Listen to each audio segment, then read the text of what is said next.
All right, ladies and gentlemen, welcome back to the channel. There's been rumors, nothing quite confirmed, but like I said, when Jaguar Wright speaks, because she's been talking about stuff for years, and that video of Cassie came out, now everybody's starting to believe everything. But Jaguar Wright drops evidence on Beyonce's lesbian girlfriend, who people want to date. That is totally up to y'all. The issue I have is when people try to force people into that, like drugging them and all that stuff that be happening behind closed doors. So we're going to check this out. Appreciate all the love and support with you guys coming over. We ain't going to waste no more time. Let's jump right into it. Dr. Terry Lynn Carrington, who put together Beyonce's entire female band, which was Matthew Knowles' idea because he couldn't get Beyonce to stop people. I remember this. Guess you didn't know your daughter well enough because she just started all the girls. Say what now? Guess you didn't know your daughter well enough because she just started all the girls. Child, are y'all ready for the Beyonce era? She was fine. It took her a while, but she's got it now. Because the allegations are back, and this time they may not be going away. I need Beyonce to stop ignoring her bisexual tendencies. Okay, have y'all seen... And again, this goes back to, you look at some of these celebrity relationships and you be like, you know what I mean? I think a lot of these marriages are arranged, or these relationships, everybody be saying, the whole Jay-Z, Beyonce. You've seen Bad Bunny and that Kardashian girl. A lot of them. Jennifer Lopez, she's been with a few guys. Her and Ben Affleck is they're about to get a divorce or whatever. So yeah, a lot of this stuff is marketing, they say.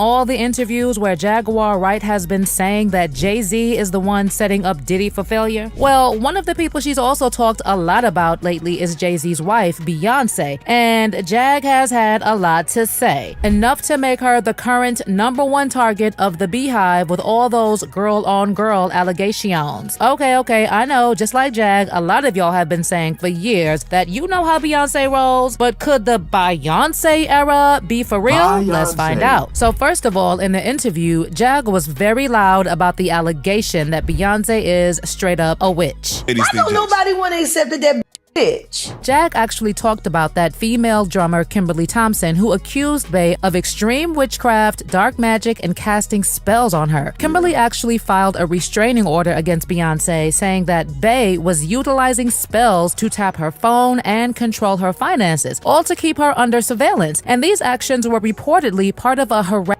campaign orchestrated by Beyonce against her. Kimberly also blamed Bey for the loss of many jobs, theft of homes, the death of her pet kitten, and her numerous broken relationships, among other things. And guess what? They wouldn't give her a restraining order. They just told her to stay away from Beyonce and work for somebody else. Guess what? She's having a hard time finding work too.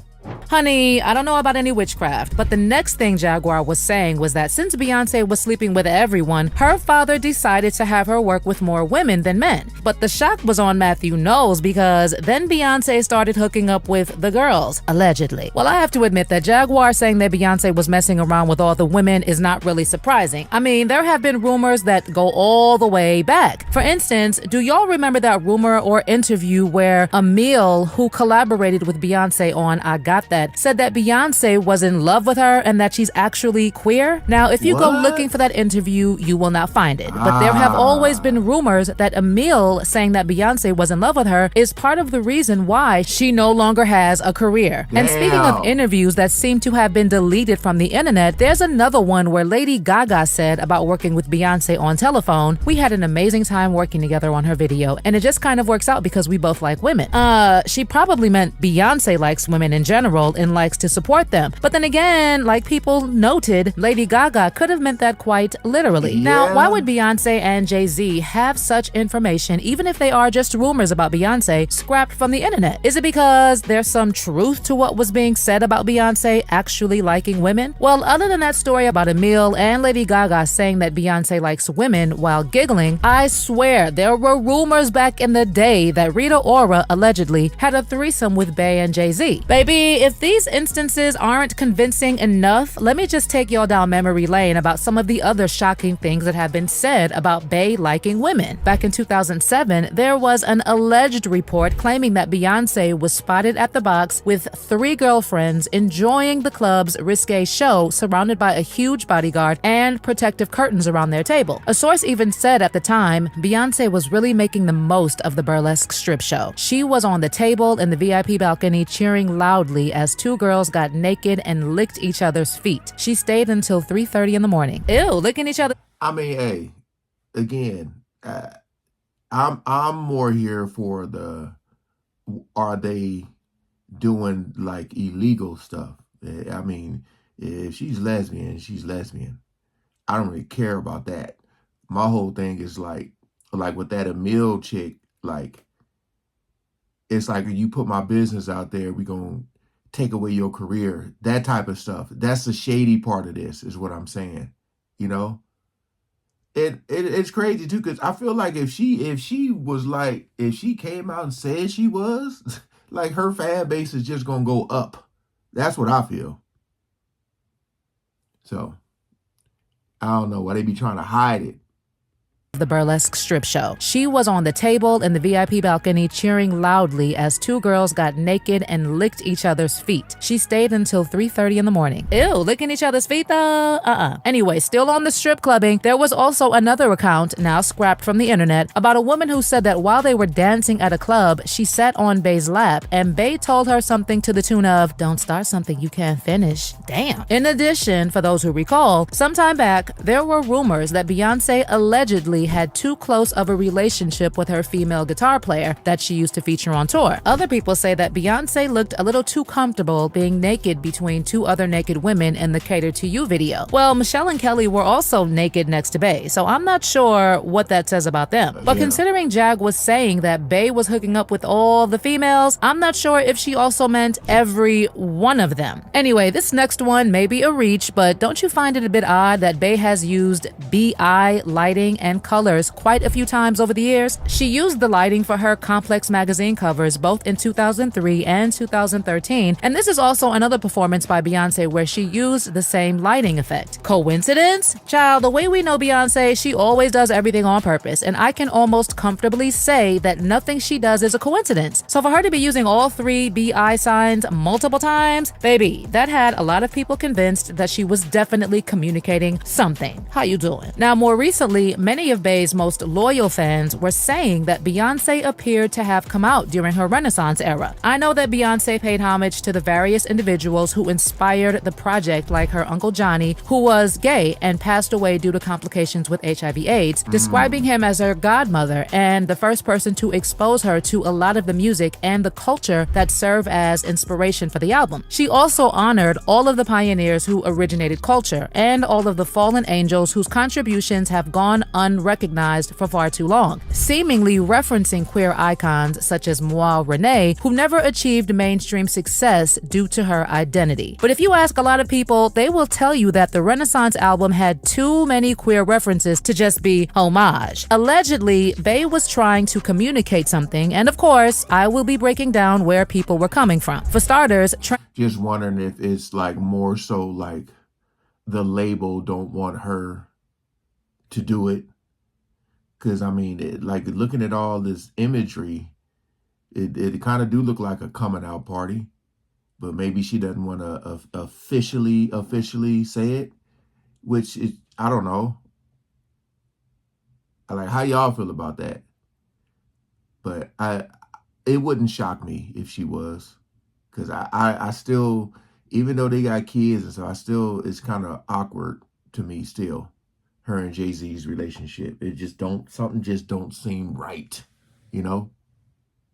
Trans DJ and musician Honey Dijon serve as the lead producers on 2 Renaissance tracks, Cozy and Alien Superstar, with the former also sampling Be I'm Black by trans television personality T.S. Madison. Dijon has always used her platform to raise awareness of the instrumental role queer and black folks played in music, so it can't be a coincidence that Bey specifically chose to work with her. Speaking of Cozy, apparently while Bey was performing the song, the clues were too open to ignore. First of all, the song talks about a woman being comfortable in her skin, and it has been used as an anthem for many in the LGBTQ+ community. Then during Bey's tour performance in Atlanta, she flew the BI flag behind her, and she also added extra lyrics about her eating a girl named Caroline. My oh my, who might Caroline be? Secret girlfriend perhaps? The other song, which was worked on by Dijon, Alien Superstar, also samples another anthem with Right Said Fred's classic 1991 hit I'm Too Sexy. Note that the band's lead singer Fred Fairbass is B.I., and that particular song also sees Beyonce honor ballroom culture as she declares, category bad bitch, I'm the bar. But it goes on. Next on the album, Break My Soul heavily samples Big Frida's 2014 song Explode. The song also features uncredited vocals from the gay rapper who previously collaborated with Beyonce on Formation, saying, release your anger, release your mind, release your job, release the time, release your trade, release the stress, release the love, forget the rest. In another song from the album, Plastic Off the Sofa, Beyonce worked with Syd, who produced the song alongside Callie. Syd rose to fame as a member of Odd Future, and she is a lesbian, and she is married to her longtime girlfriend, Ariana Simone. Another song that also had a bit of reference is Move, which had the input of Gay Times cover stars Thames and Grace Jones. The song also heavily endorses girl power, with Bey talking about coming straight out of the jungle to groove on the dance floor. Baby, as if there weren't enough references already, Beyonce also samples Miss Honey in another one of her songs, Pure/Honey. Since its release in 1992, Miss Honey has remained a staple within LGBTQ+ spaces. And Moi Renee, who was behind Miss Honey, was a legendary drag queen who was known in the underground queer scene for their electrifying performances at New York venues The Shelter and Midtown 43. To add on to the already long list, Summer Renaissance also samples Donna Summer's iconic I Feel Love, which was adopted as a gay anthem upon release after constant rotation in queer dance clubs. So, was it just a coincidence that Bey was having all these references, or was she subtly coming out? Baby, I don't know for sure, but what I can tell you is that when Jaguar Wright says something, she always has something to back her claims. Hey. So, if she confidently said that Beyonce likes women, she could be onto something. And by the way, for this particular interview, she specifically said that she will not be using the word allegedly. Why? Because she can back up all her claims. But what do you think? Does Beyonce really give you girl-on-girl vibes? Or is this entire allegation just cap? I am dying to know your thoughts, so sound off in the comments section.